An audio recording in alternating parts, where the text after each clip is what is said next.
Lutheran Gardens, to me, that's the mecca of all music in Compton. They came out, that's where the nucleus started at, for me, just my opinion. I get over there to drop Bridget off to get her some clothes, and my boy Juan, him and Bridget were talking, and she said, Juan put a tape in. She said, what is that music y'all playing? With that super sperm. Juan was the king of that pause tape stuff at that time. So he had that little pause tape in. She said, that music, y'all playing that old crazy music. Them boys in the front be doing the same thing. And me and Juan look at each other like, what? That's not where it came from. It came from over here in this little dark area that we call Compton. You know what I'm saying? In 78 and 79, DJ D was spinning on the turntables doing his thing on a daily basis. Who in the front playing that music? Oh, them boys in the front, DJ D and them, like, what? Take us up there. So we went up there, and when I first walked up, I saw a little guy I went to school with, little Richie C, best friend. I'll be up. Then I hear the music. They got a cassette playing inside their car stall. And they had a little tape recorder up and they was rocking. I'm like, yo, who's that right? That's us. I'm like, that's y'all? And he introduced me to his cousin, which was DJ D, his other cousin, Gerald Valentine, his other cousin, Derek Valentine. It was like one little family. All these guys are from New York, you know, but they living in Compton in the Lutheran Garden Project. We're out here in the CPT, still putting it down on how the West was won. I'm Scotty D, your host. In this sacred garden called the Lutheran Gardens, where hip-hop started on the West Coast. This Big T Drew, he was around back then. That's my man Richie C over there. The man behind the camera right now, you know, filming us, that's a devastating man they call DJ D on the ones and twos. He set it down out here in 1979. We're gonna interview him right now. How the West was won. Check us out. So like we went up to the room and DJ D got on the turntable. His hands were sticky, icky. He was, I'm gonna put the blindfold on. Drill and WizKid and Richie C was on the microphone, just killing it. Derek got on the mic. They was just doing some stuff, and I heard the same sound, and I heard these same type of raps in Job Corps. I'm hooked now, and I'm a funk DJ. I just felt right then and there, I'm gonna DJ, and I'm gonna promote this thing right here. This is my thing. I'm supposed to be the Don King of the Soundmaster crew. So Juan, being who he is, Juan was a good DJ. All of us were good DJs. But Juan felt he can do a better job with the Soundmaster crew, fall back, get some equipment. Juan was still, to this day, he's really laying out outboards. He can do anything dealing with sound. So Juan fell back, he started being a technical engineer. I fell back and said, okay, I'm good with my mouthpiece. I might as well go ahead and promote these guys. I'm Juan, the man, the myth, the legend, the quiet storm, Great Poupon, filet mignon, all that. But that don't matter. It's not about me. My man Scotty D, true pioneer. You know what I'm saying? We were there from day one. And what I mean by day one, I'm talking about how the West was truly won. And we're gonna do this one time for your mind. How hip hop started for me was when me and Scotty met up in Job Corps. I knew it was something big. You know, you got people that could take nothing and turn it into something. And it all starts with a dream. It starts with you. If you don't believe it, nobody else is gonna believe it. You know, but we heard something that we knew was phenomenal. And I gotta give it up to Scotty, you know what I'm saying? He took a dream and turned it into more than a vision. He made a way for a lot of people because he felt it in his heart. I met DJ D, you know, both of us from New York. I was staying over in Compton on Rosecrans and Bradford, right down the street from Ludus Park on Palmer, you know, in between Rosecrans and Bradford. And I was riding around playing a pause tape, a super sperm. I had one turntable and a mixer, you know, but I knew how to make it sound like I had two turntables. Yeah, I don't know about it. It was before samplers and all that. We used to make the record loop by itself. Why I just made it, we was going soup, but soup, soup, but soup, soup, soup, soup, soup. Yeah, so we did a lot of house parties, we did block parties, we would go to any park and just set up the equipment, get out. In neighborhoods, I know I'm not supposed to be over here. I'm Blue Rat, I'm in Ludus Park, we're in Enterprise, we go to Jordan, being in talent show with Centennial School Dance, we're all in the yearbooks up there. We got pictures of us getting down. In like 82, we did the Sweetheart Dance at Centennial High School. Dr. Dre then graduated to 83. You know, look at the shots. Dre is there. You know, while we were getting down, I believe this is right before he went over to the Eve After Dark. So people knew about us. And what they knew about us, that we were one unit in Compton doing our thing. Mixmaster Spade came along at the same time we all got together in 1979. Spade was working at a liquor store down the street from my house on 79th. I went up in there one day and I heard this sound when I walked in. One of my guys, DJ D mixtapes. I know D's sound. The first day I met D, I knew his sound because I knew that man. I knew how he got out. Nobody else was doing that in our city that I knew of. Who's the gardens at? Man, right there in Compton, right there in the CPT, you know, right in between Alameda and Wilmington, you know, right there in the hood, you know, and that was where hip hop really started, you know, but I knew her in the back, and she said she knew some other cats from New York that lit up in the front, so I'm like, all right, bet, I want to meet them, you know. So little did I know that I already knew Denard and Derek, and that's how I met Richie Rich, Richie C, and G Wiz, and that's how we got started. You know, we talking about music. Excuse me, so who was that up there on that radio making that music? He said, Spade had a gold Spade right there, gold too. He said, oh man, it's just me, man. I'm like, you lying, homie? That's my homeboy DJ D. And Spade said, oh wow, sorry about that. Hey, you know DJ D? I said, yeah, that's my homeboy. He said, I want to meet him. I'm like, what? Okay, what's your name? He said, I'm Mixmaster Spade. I'm like, man. No, he said, my name is Spade. He didn't have a Mixmaster yet. My name is Spade. Oh, okay. All right. No problem. Got Spade's number. I gave you mine. Next thing you know, we all meet to go over D House, and the rest is Westery. We're going to say from 79 to the present, who was the first person that you know of that was making mixtapes out here in Compton? Beats and all that? Yeah, rapping and scratching. Looking at them. I just told you about them. Sound Masters from Castle Hill. And who are they? DJ D, Who is? Coolio, That's you? C, Wizkid. I'm DJ D with the Compton shirt on. You was the first one that had turntables out here in Compton. First one out. And they were the first ones rapping. Went to the Eve at the Dark, went to the parks, all that stuff, man. They didn't understand, like, what this guy doing? Just set up your equipment and just get out. Set it up, plug it up in a lamppost, all that stuff, just like we did in New York in the parks out there. And it's got busy. People coming from miles around just to hear y'all spin. What's up, Just Ice? How you doing? You know me too, Just. Come on now. So was Juan in the crew? DJ Juan, Magic. Okay, how you get around with transportation? Who came along later on with the transportation? Scotty D. And who else? Scotty D. My man over there, my grandma had a daycare center. Oh, Butch. Butch. Butch. Butch. Yeah, Butch. I was DJ with Butch. Butch had the equipment. Butch had us going around with the monster sound. Yeah. Where you at, Butch? 3 parties a night.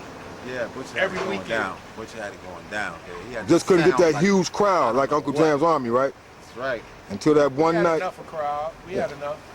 But that night we went down to the Los Angeles Convention Center with Uncle Jam's Army, got invited. We only had a few minutes and we still turned it out for the whole night. We had But that night, dumbfounded. everybody saw one thing. They saw y'all on turntables and y'all rapping on the Then we have microphone. a picture of that too, right? No, we only got the pictures just in the front. Yeah. All right, The who got picture. it? I don't know. I remember. Who But got that I remember I picture? met Mr. Master Spade that night. What's up, Mason? It's Mason, live on El Segundo Boulevard, Lutheran Garden Apartment Complex. Back in the days is where it started at, like the late 70s, early 80s with the homeboys, Nord, DJ D. Straight out of New York, chilling in Compton, breaking it down with the turntables out there on the big grass, by the front office, mixing, scratching. All that shit was cracking back in the days before these suck-ass Willie niggas came out. Who else is in the group? Artists, Coolio, a lot of old school niggas. I can't recall a lot of their names. What about Gerald Valentine, Rich, Richard, you, your brother, Derek Denard. Basically them the ones. What about I can Juan? recall. Forgot Oh about- yeah, Juan. I was a little kid then, riding around on skates and bikes and shit, but this is one of the foundations where it all took off at, right here in Compton. Live. Where we at in Compton? On the Gondo, El Segundo Boulevard, Lutheran Garden Apartment. How the West was won, part 1. We're going back OG style with y'all. Y'all ain't even understand it. I'm chilling with my man Coolio from 1978, 2014. Check this out. I started rapping because of the nigga. What's that nigga Juan last name? Nevis. Juan Nevis. I started rapping because of this nigga Juan Nevis. Okay, Juan. If y'all know who Juan is, Juan. DJ Juan, DJ Magic back in the days. Well, nigga wasn't no DJ back then. Nigga was rapping, and he lived in Lewis Park hood. I'm from Mont Park. He lived in Lewis Park. Compton. So he came over and started coming around my neighborhood. And Lutheran Gardens, about Lutheran Gardens, El Segundo. Now Juan is a Puerto Rican. Nigger Rican. Back then, though, it wasn't no Puerto Ricans around where we was from where we was at. So, In Compton. So this nigga was a commodity. He was a pretty boy. Every girl that I liked this nigga Juan. And I wasn't hating or nothing, but I ain't gonna lie, I was jealous. So we was over Juan house. Juan had some little equipment at his house. We used to go over there. You know, everybody used to make a little tape. We used to do one tape. If you fucked up on the pause tapes. On the pause tape. If you fucked up on your part, then that was it.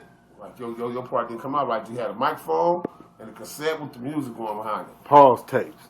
Okay, so you know they was over there making a little tape, and I wasn't really rapping yet. So everybody went outside to smoke some weed, and me and Juan, we sitting in the house, and Juan kept rewinding his part. He kept going back to his part.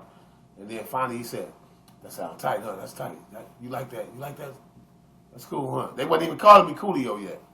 Matter of fact, they called me Boo Daddy back then. They used to call me Boo. They used to call me Old Man. But my rap name, I ain't really had no rap name. Didn't have no rap name. So what happened was he kept bragging about his part, and he asked me what I think, and I said it sound all right. Sound cool. It sound all right. He was like, all right. He said, you know that shit's tight. I said it sound all right. He said, oh, you don't even rap. He said, man, you know what I'm saying? I ain't worried about what you think anyway. I said, so I got mad. I said, that shit right there that you wrote? I said, nigga, I can write some shit like that in 10 minutes. He said, do it then. And I did it. And that's how I started. And ever since that day, I kept on rapping. That's how I started rapping. I started rapping because I was jealous of this pretty ass nigga Juan. What's up, Juan? Nigga, you the one made me start rapping. Oh, shit. A mixed master spade and I'm ready to rock.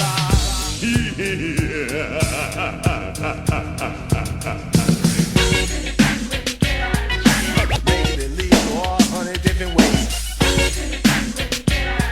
Jacking all cars with bumper kids. We all going down drinking nasty 8-ball. What did you say your name was? A mixed master spade and I'm At that time, Mixed Master Spade was already doing this thing in Compton. We were already doing our thing in Compton. And we joined forces to call ourselves the Sound Masters Crew. Established 1979, city of Compton. Mixed Master Spade, when we go over to his crib, he came over to us first. When we go to his crib, Spade already had been going. Spade, family's from New York. So Spade been going to New York on the summers, you know, bringing back records and stuff like that, doing his thing. But he didn't really have nobody to show him that, you know, straight on hand stuff. So when he met D showed him the skills. So how'd you meet Mixed Master Spade? Okay, I met Tony Williams. I met Frank Williams, which AKA they call Tony, AKA Spade. I met him in high school, and previous before that, we was in the Cub Scouts together. That's like junior high. That's elementary school. That's elementary. Yeah, we met in the Cub Scouts. You know, me, Mike Williams, Cheese Man, and all of us.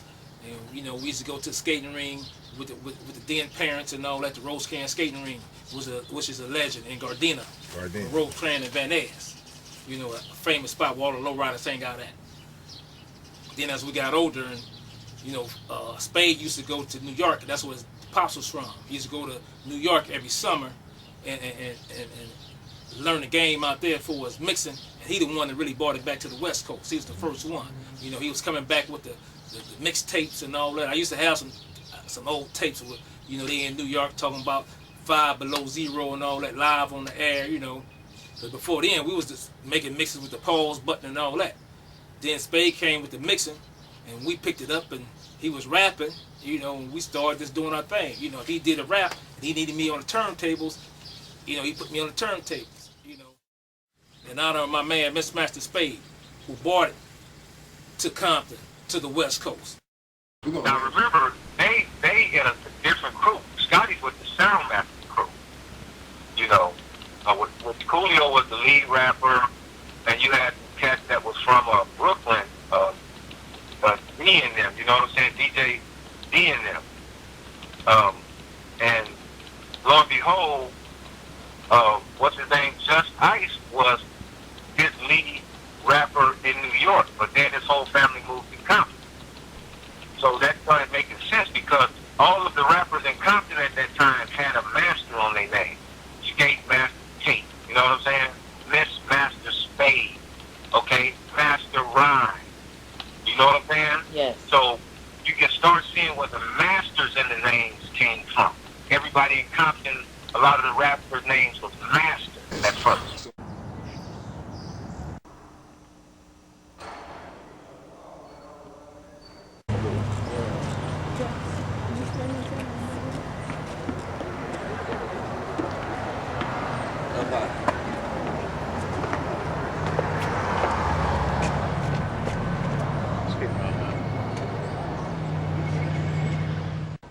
As a kid right here, man, say something good to Lala. What's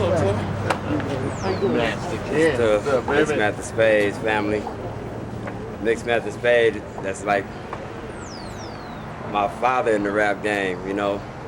My twin brother in the rap game, you know. We thicker than thieves, we hung out like wet clothes, you know. And I'm gonna miss him. You know, he taught me how to say, ha ha, oh yeah, you know. Spade is Compton to me, straight up. So, to everybody, I love it.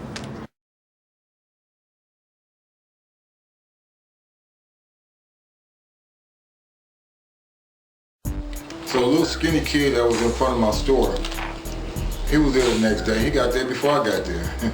So I pull up, but I got my guy with me, DJ Pooh. Pooh, I said, Pooh, you know that kid right there? He said, hell no, little skinny old dusty nigga, man. And that nigga like, who here with us? Nigga a liar. Off the top, Pooh didn't like Terry T. And Pooh let Terry T get out. And when Terry T got out, Pooh was like, I like him, he nice. But this was before my cousin P had came up to visit that same day. And Big P said, that nigga nice right there, Scotty, man. You need to go and keep him. I like him. And told Pooh, better take care of him. And Big P put that down and like tell Pooh to take care of Terry T. So at that same time, Pooh, maybe about a week they was hanging out at the shop, and Pooh gave him another name. Pooh gave Terry T the name King T.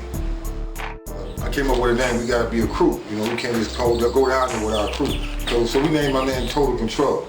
We formed the Total Control crew. Total Control.